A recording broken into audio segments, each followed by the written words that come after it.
En rouge, clic gauche de la souris. En bleu, clic droit de la souris.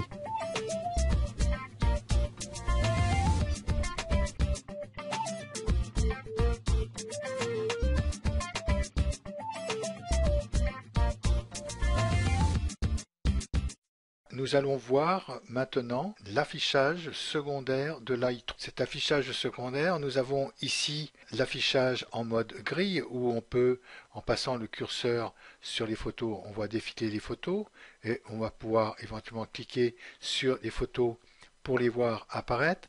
Et dans cette mode grille, nous avons un deuxième affichage qui est ici, qui est un affichage secondaire. Donc il suffit de cliquer ici dessus pour se retrouver ici dans l'affichage secondaire. On peut bien sûr déplacer la fenêtre comme ça.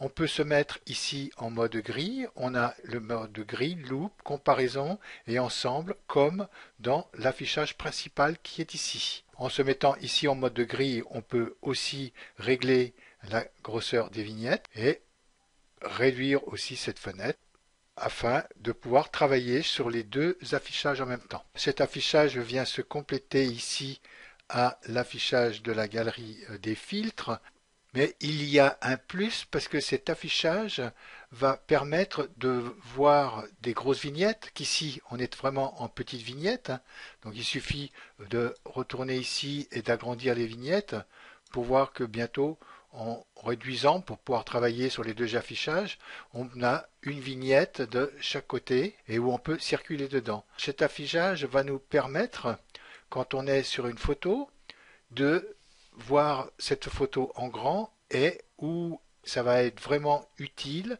c'est quand on va se mettre sur ici le développement. Alors, en cliquant ici sur développement, dans ce module développement, je vais ici aller dans le réglage de base. Donc tout ce module développement, nous le verrons dans des futures formations.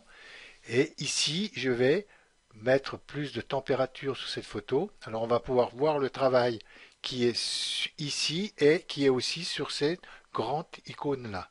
Et ça va nous permettre aussi d'aller sur d'autres photos, en gardant toujours ce réglage que nous avons fait là, d'aller sur cette photo-là, où là, je vais peut-être baisser la température ou l'augmenter, et travailler sur chaque photo, comme ceci, tout en ayant la même fenêtre.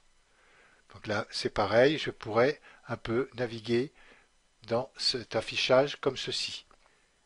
Voilà cet affichage secondaire de Lightroom. C'est un affichage qui pourra nous servir lors du développement des photos. Voilà qui termine notre premier dossier navigation et interface sur Lightroom. Nous allons maintenant passer au deuxième dossier qui est classer et trier les photos. Et la première vidéo est créer des collections.